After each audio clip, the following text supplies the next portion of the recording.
Welcome to movie today. இன்றைக்கி நாம் தியேட்டர்ஸில் release ஆகியிருக்கிற Parasakthi படத்தோட ரிவ்யூ தான் பார்க்க போகிறோம். இந்த படத்தோட கதை என்னென்னா, 1960களில் ஹிந்தி திணிப்புக்கு எதிராக அந்தந்த மாநிலத்தோட மாணவர்கள் போராட்டம் நடத்துகிறாங்க.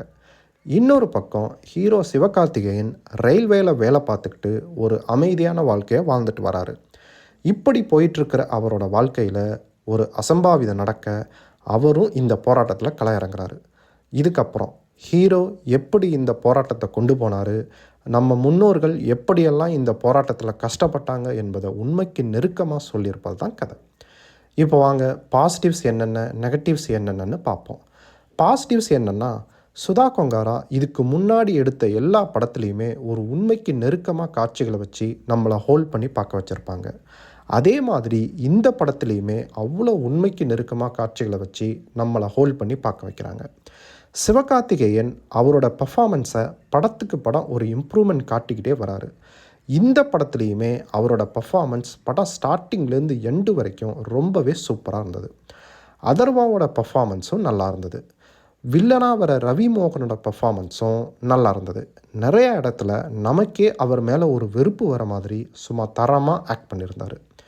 ஹீரோயின் ஸ்ரீலீலாவோட பர்ஃபார்மன்ஸும் நல்லா இருந்தது. இது வரைக்கும் அவங்களோட டான்ஸை பார்த்து ரசிச்சிருப்போம். ஆனால் இந்த படத்தில் அவங்களோட ஆக்டிங் ரொம்பவே ரசிக்கும்படியாக இருந்தது. இந்த படத்தோட மெயின் ஹைலைட்டே ஜிவி பிரகாஷ்குமாரோட மியூசிக்கை சொல்லலாம். பாடல்களாகட்டும், பிஜிஎம் ஆகட்டும் எல்லாமே ரசிக்கும்படியாக தான் இருந்தது. ஃபைனலாக இன்டர்வல் சீனை சொல்லலாம். அதுக்கு இவங்க அரைவான விதமே சும்மா கூஸ்பம்பாக தான் இருந்தது.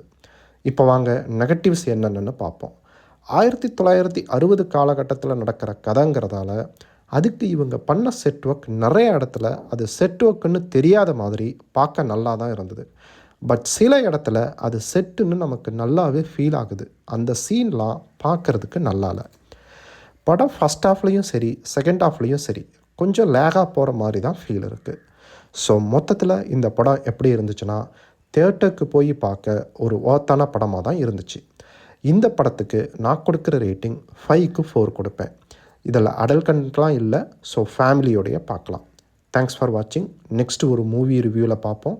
இந்த வீடியோ உங்களுக்கு பிடிச்சிருந்தா லைக் பண்ணுங்கள், ஷேர் பண்ணுங்கள் அண்ட் சப்ஸ்கிரைப் பண்ணுங்கள். இதில் ஏதாவது நிறைக்குறைகள் இருந்தால் கமெண்ட்டில் பதிவிடுங்க. தேங்க்ஸ்.